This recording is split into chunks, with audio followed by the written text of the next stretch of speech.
every 4 years in the political life of America, a ritual. Representatives of the two major parties meet to choose by open vote their presidential candidates. It is a ritual called convention. And we Democrats meet tonight in the glow of the 4 inspiring Kennedy-Johnson years. A showpiece.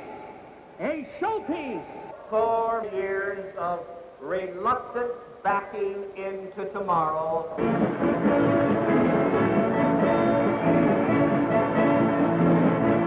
It has been called unwieldy and irresponsible. Yet from it has come every American president since Lincoln. In the summer of 1964, it was once again the time of the conventions.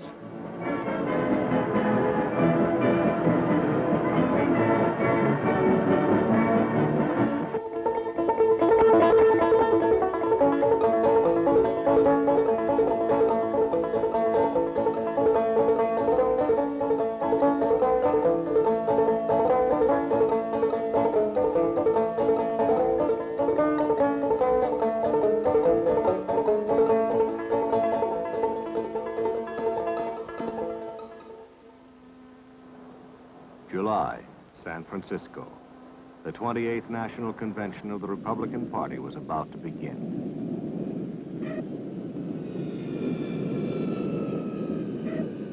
From each of the 50 states, from the Pacific to the Caribbean, would come 1,308 delegates.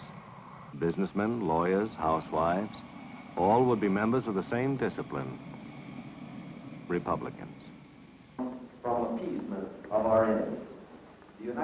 Prior to the opening of the convention, a committee of delegates had met to draft the party platform, the promises, the intentions, the philosophy upon which the Republican presidential nominee would campaign. Or tricks. Republicans. Some 6 miles outside the city, another platform was taking shape. The mammoth hall called the Cow Palace had originally been built for the exhibition of cattle. In the week to come, it would serve as the convention arena.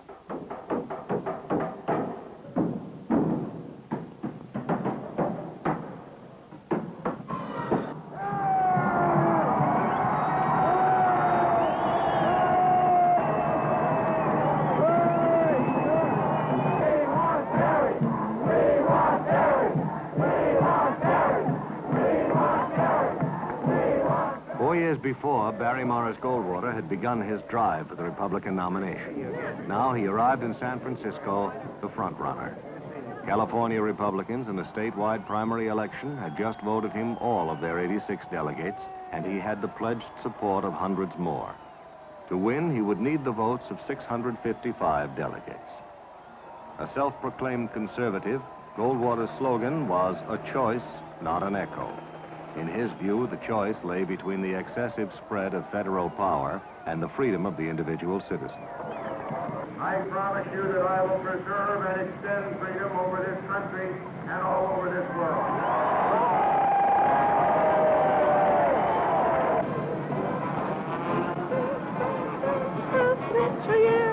He's got the spirit, he's got the fight. Scranton is the man we need to guard a country's nightfall.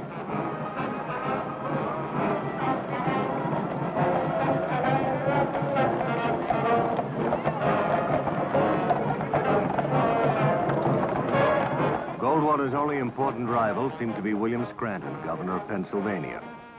With the backing of Republican moderates and liberals, Scranton had entered the race barely a month before, following Goldwater's upset victory in California.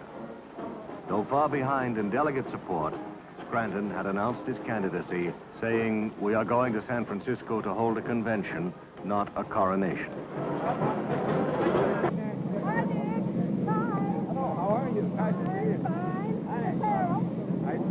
Hi, how are you? Goldwater had often called Richard Nixon the likeliest threat to his nomination.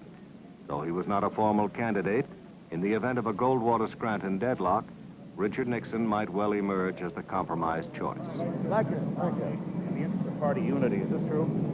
I never comment on Pearson's column, right? Conventions are temporary worlds, and their capitals are the city's hotels. Here would be the headquarters, the meeting places, the private chambers of Republican politics. Here, too, the nerve lines of communication, the telephone and television tendrils connecting the convention with other worlds. The 1,308 delegates to the Republican convention were in the main of two persuasions, for Barry Goldwater or against him.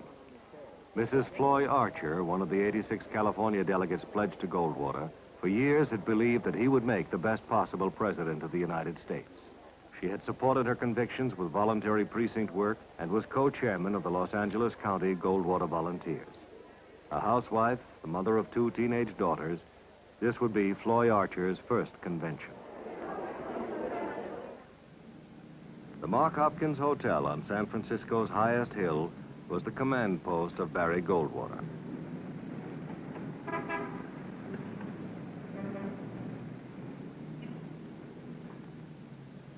Here, the vote of each delegate would be counted a prize to be held, to be secured, or lost.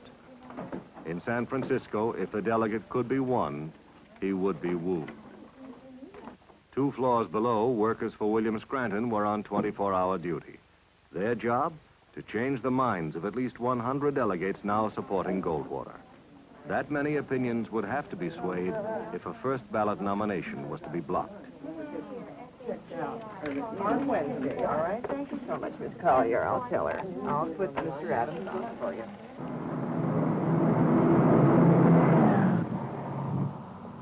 Across the city, others were also concerned with influencing delegates. This was the summer of civil rights. Barry Goldwater had voted against the 1964 Civil Rights Bill.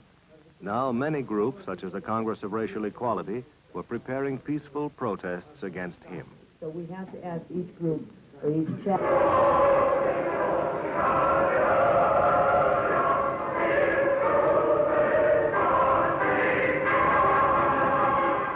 Sunday, the day before the opening of the convention, and San Francisco was the scene of a major organized demonstration.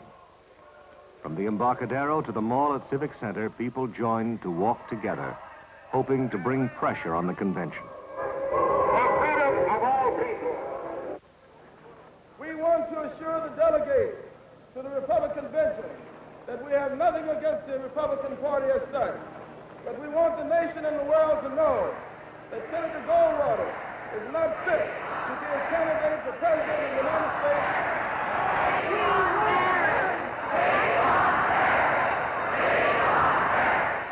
The civil rights demonstration would produce a flurry of headlines and little else. It would have little effect on the convention. For the supporters of Barry Goldwater, the mood of San Francisco remained one of victory.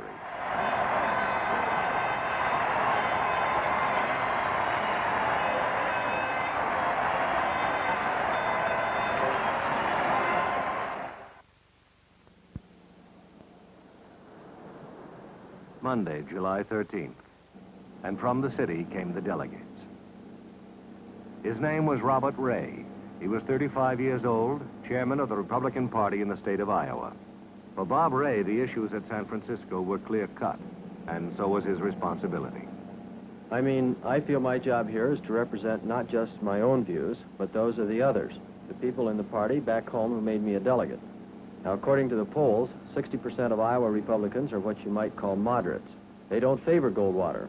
They'd prefer to have somebody else to vote for, and I can't ignore that. Jesus Christ, that men and women might have their hearts changed and their lives transformed by the power of God. Let's back up Barry Goldwater, the man that is behind the Becker Amendment to get Bible reading and prayer right back from the school. Publicly, Bob Ray was non-committal. Privately, his decision was made. He would vote for William Scranton.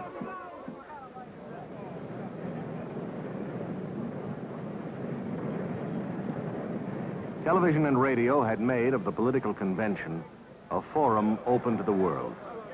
In 1964, 100 million Americans would watch and listen from their homes. For them, the arena would become a familiar stage. Upon it, the legendary figures of national politics.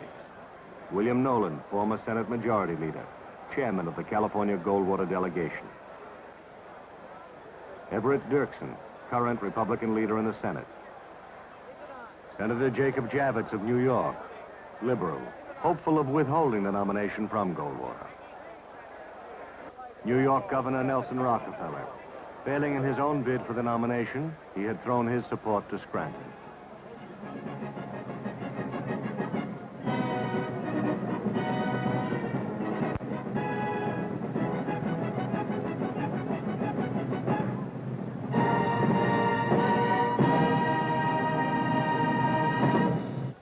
The ritual began with the rap of a gavel and the voice of Representative William Miller, chairman of the Republican National Committee. The convention will come to order. The colors will be presented by the... A time-honored tradition of the ceremonial first day is the keynote speech. It is an American tribal harangue, a proud challenge thrown out to the enemy. At San Francisco, it was delivered by the governor of the state of Oregon, Mark Hatfield. We meet here to nominate the next President of the United States.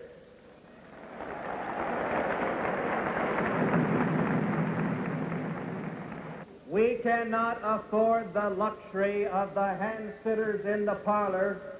We need laborers in the vineyard come November.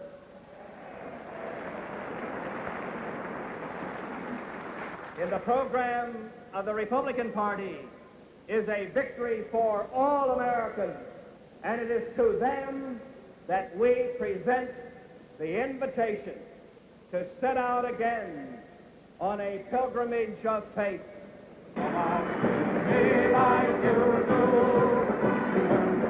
On Tuesday, the day of the platform vote, another tradition.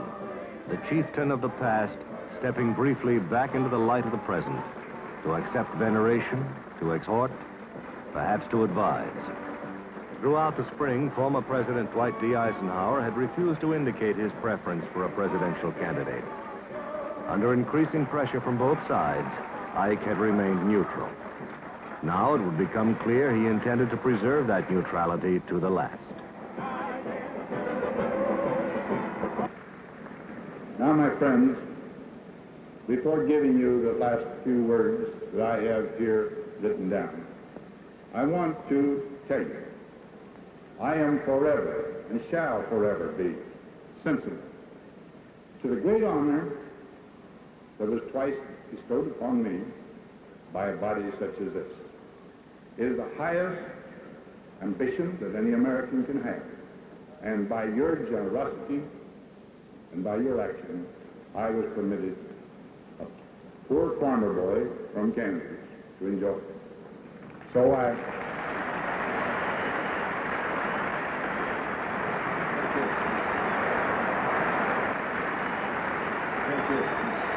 We do not offer the easy way.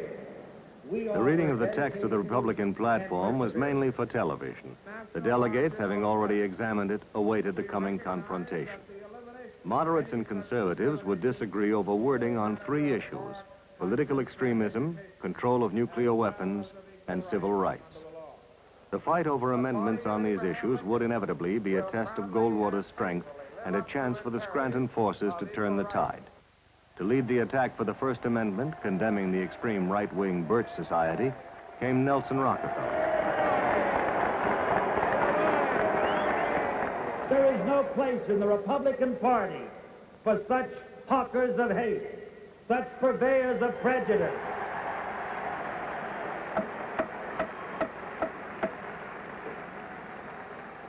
There is no place in this Republican Party for those who would infiltrate its ranks, distort its aims, and convert it into a cloak of apparent respectability for a dangerous extremism. And make no mistake about it, the hidden members of the John Birch Society and others like them are out to do just that.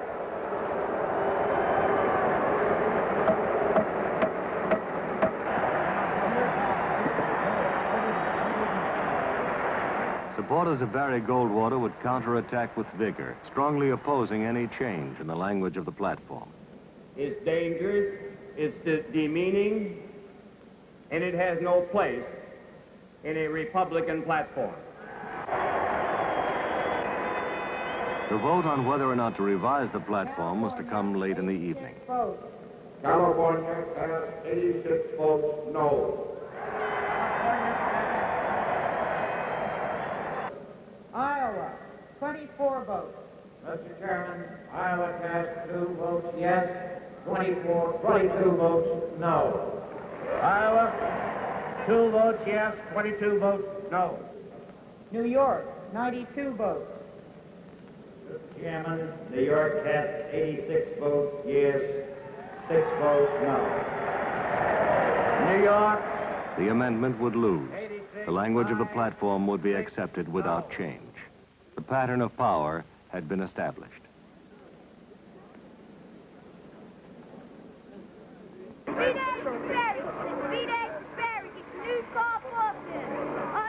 Wednesday, the day of nomination. The name of Barry Goldwater would be presented to the convention by Senator Everett Dirksen of Illinois. To command our forces beyond the rough terrain of the intervening months before November, there lies the sweet green valley of victory. And I'm honored indeed, and I'm proud to nominate my colleague from Arizona to be the Republican nominee for President of the United States.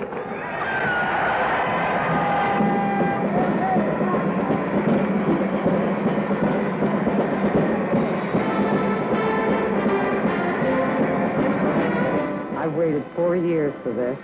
When we started working for Barry Goldwater, they said it couldn't be done. In the vast majority of people's minds, we were crazy. But we started working hard, and we kept working. We carried Los Angeles County. We won in the state of California, and that's how we're going to carry the country. And Barry Goldwater will make a wonderful president. And he will be president.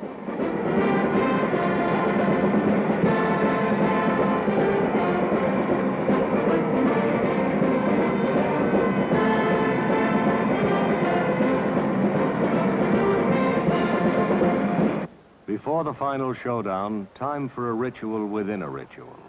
The placing into token nomination of honored and beloved Republicans. State of Maine, Senator Margaret K. Smith.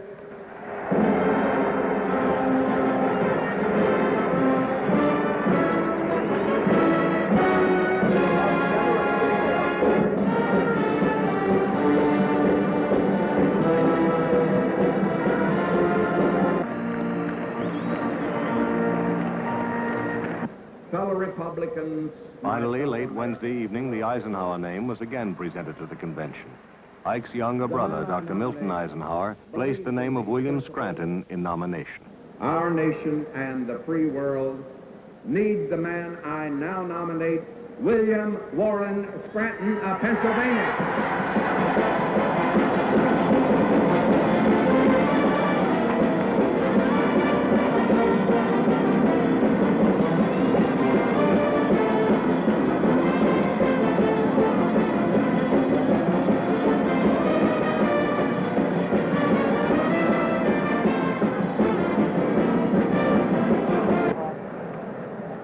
Two major candidates had been nominated. Their views were known. The time had come for the delegates to choose. Secretary will call the roll. Alabama. Mr. Chairman, Alabama is proud to cast its 20 votes for Senator Barry Goldwater. California cast 86 votes for Senator Goldwater. Illinois, 58 votes. Mr. Chairman, 56 for Goldwater. Iowa, 24 votes. Mr. Chairman, Iowa cast 14 votes for Senator Goldwater, 10 votes for Governor Scranton. Mr. Chairman, the state of Maine cast 14 votes for Senator Margaret Chase Smith. 87 votes for Rockefeller, 5 votes for Goldwater. 57 votes for Senator Goldwater.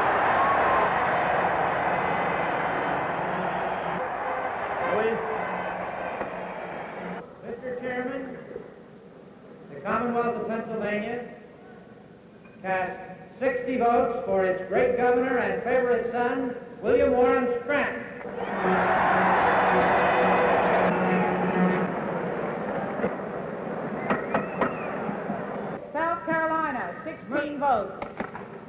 Chairman, humbly grateful that we can do this for America. South Carolina cast 16 votes for Senator Barry Goldwater to put him over the top.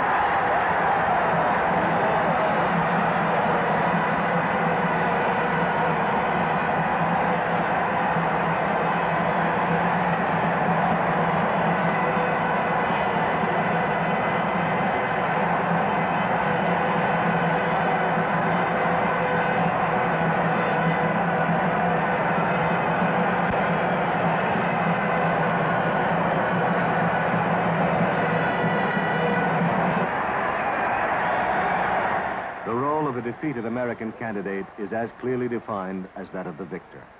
In accordance with custom, William Scranton emerged not to protest his loss, but to proclaim his allegiance. As I have always pledged to do, I shall work for and fully support the ticket chosen by this convention.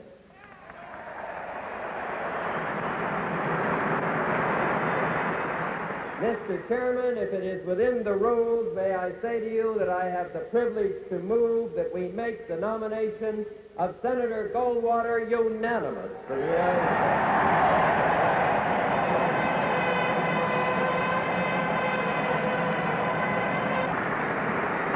States. It is traditional for the presidential nominee to select his running mate. And on Thursday, the final session of the convention, Barry Goldwater's choice was confirmed. He would be New York Congressman William Miller. The great honor you have bestowed upon me here, your nomination for the Vice Presidency of the United States. Thank you.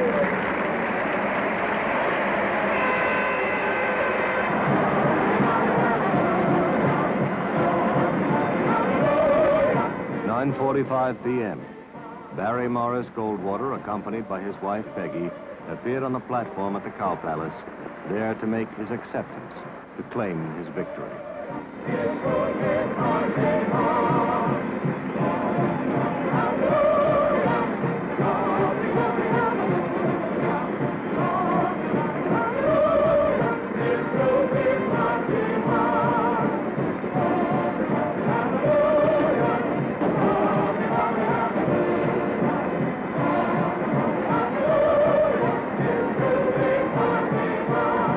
From this moment, united and determined, we will go forward together, dedicated to the ultimate and undeniable greatness of the whole man.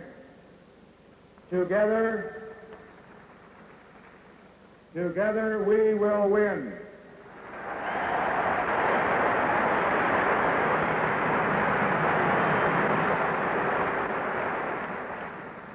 I accept your nomination with a deep sense of humility.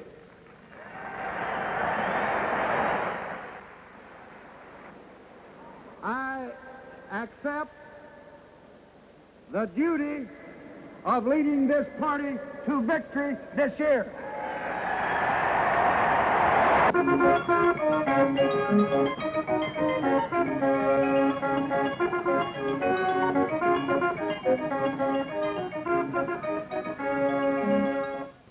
6 weeks had passed. It was August, and on another ocean, another convention. Here in Atlantic City, there was little suspense. The only Democratic candidate was the President of the United States. The 2,944 delegates had come primarily to celebrate.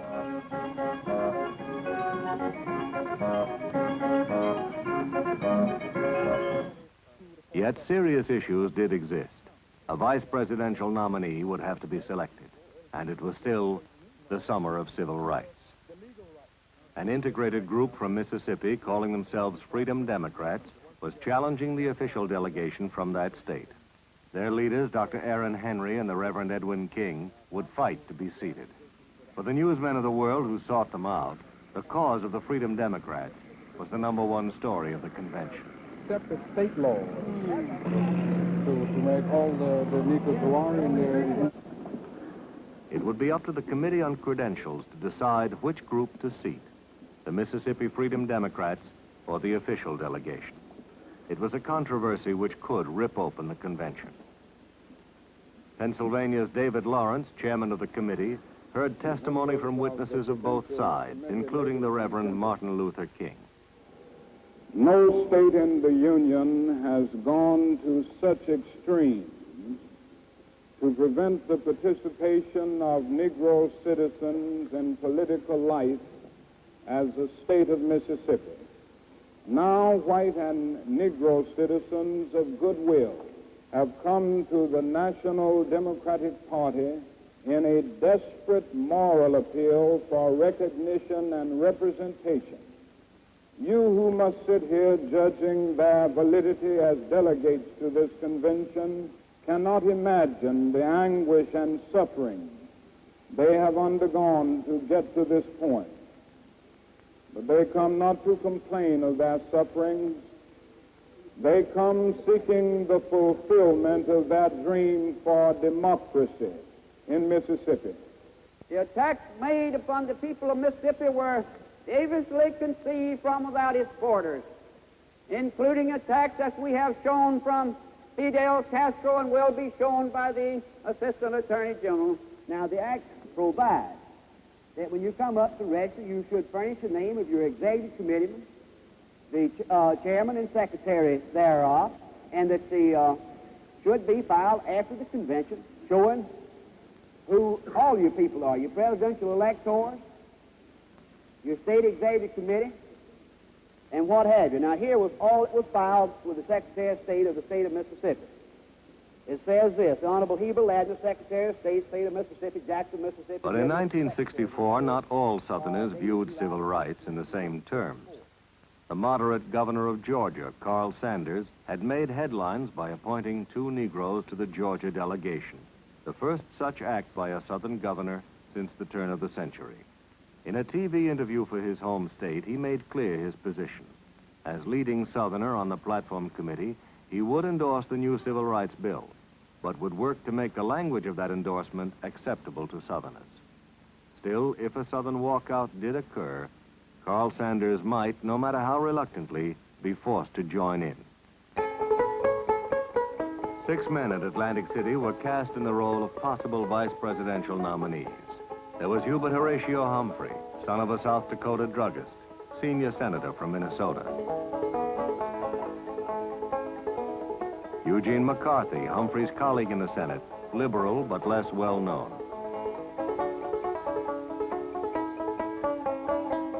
Mike Mansfield of Montana, Senate Majority Leader, soft-spoken, widely respected.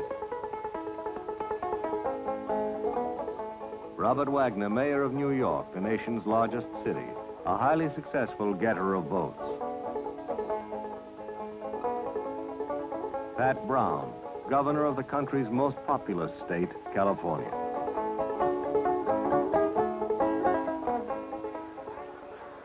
For a nation still in mourning, the choice of a vice presidential candidate had special meaning. Weeks ago, Lyndon Johnson had ruled out any member of his cabinet. Still, many felt that Robert Kennedy, the Attorney General of the United States, remained a strong contender. His personal popularity had never been higher, and the Kennedy name remained magical. The political convention is not always easily understood by foreign visitors. Adlai Stevenson, ambassador to the United Nations and twice Democratic presidential nominee, came to Atlantic City in the role of host to brief visiting diplomats in this peculiar and peculiarly American phenomenon. Right, will they bring them up? Is Lieber going to bring them in? Monday, August 24th, the first day. Outside Convention Hall, the famous Atlantic City boardwalk filled with the curious. Here, too, civil rights pickets would keep 24-hour vigil.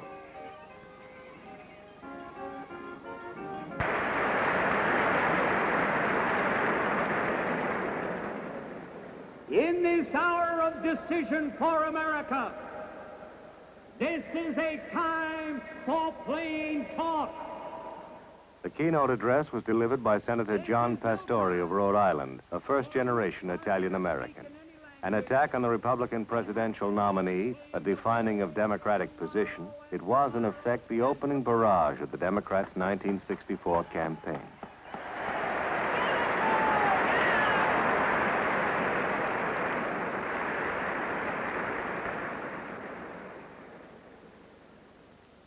and with the full sincerity of my soul, I say that God did bless America. On that day 4 years ago in Los Angeles, when John F. Kennedy said, "I need you, Lyndon Johnson." And on November the 3rd, the American people will echo that call. We need you, President Johnson.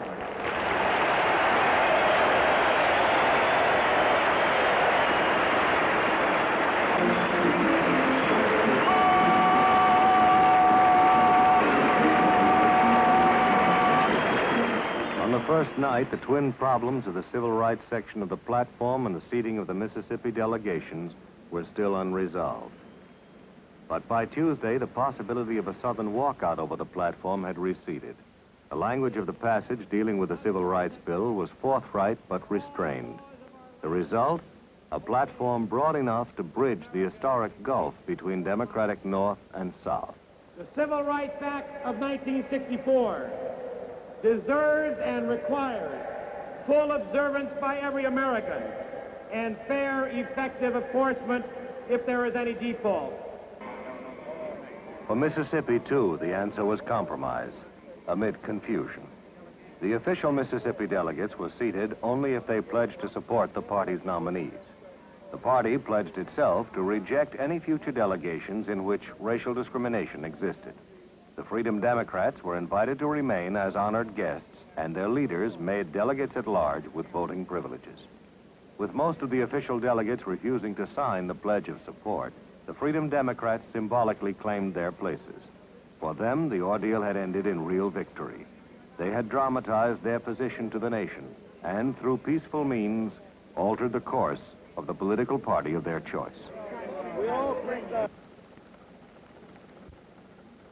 On Wednesday, the convention settled down to the business at hand. Tomorrow would be Lyndon Johnson's 56th birthday. The delegates had long before decided upon a suitable gift.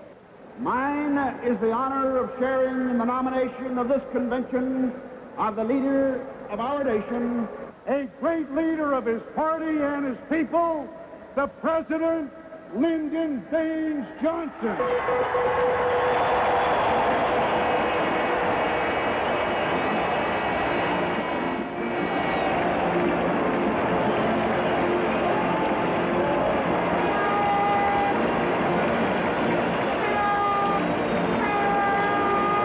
I move to suspend the rules and nominate by acclamation as our candidate for the office of the President of the United States of America, the Honorable Lyndon Baines Johnson.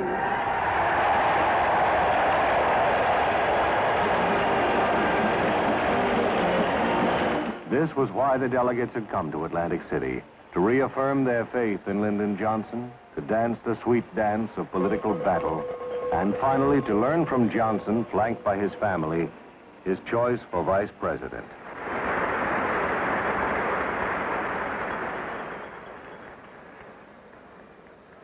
He has been tested and proven in our democratic process of political campaign and election.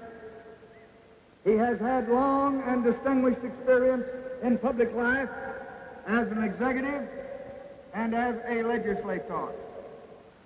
I hope that you will choose as the next Vice President of the United States my close, my long time,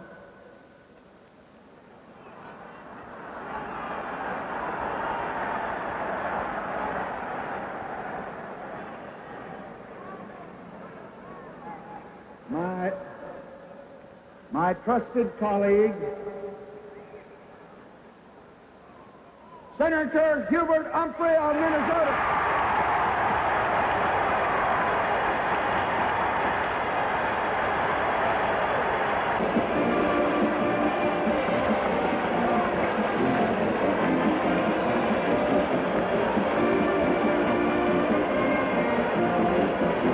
The convention had selected its leaders. It had determined the direction of the Democratic Party. But before embarking upon the future, there would be time for a sorrowing and poignant look into the past.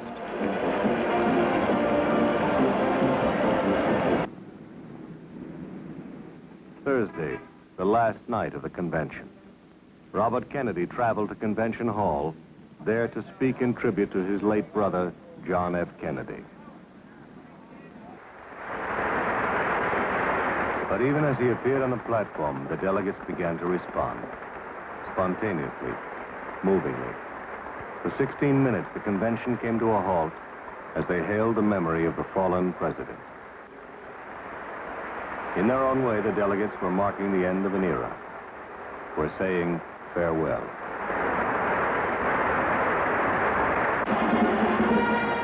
But it was 1964, and on this final night, for the thousands in the arena and the millions watching at home, the last scene of the drama of Atlantic City was taking place.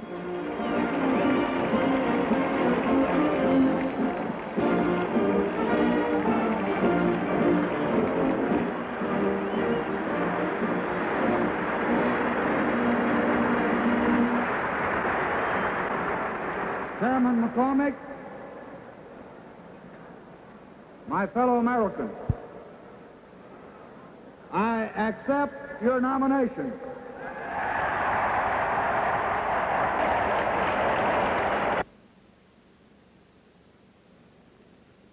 And so they were over.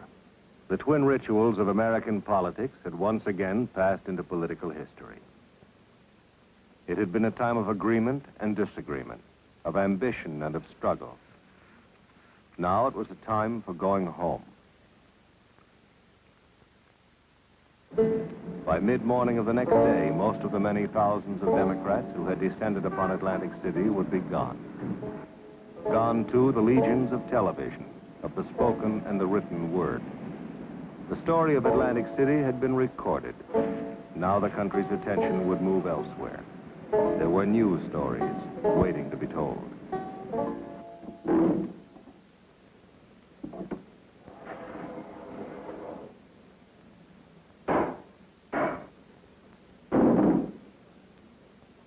Ahead lay the long autumn of persuasion, the election campaign. The summer of the conventions was over. It had produced the men and the issues. And in November, on a Tuesday, the people of a nation would decide.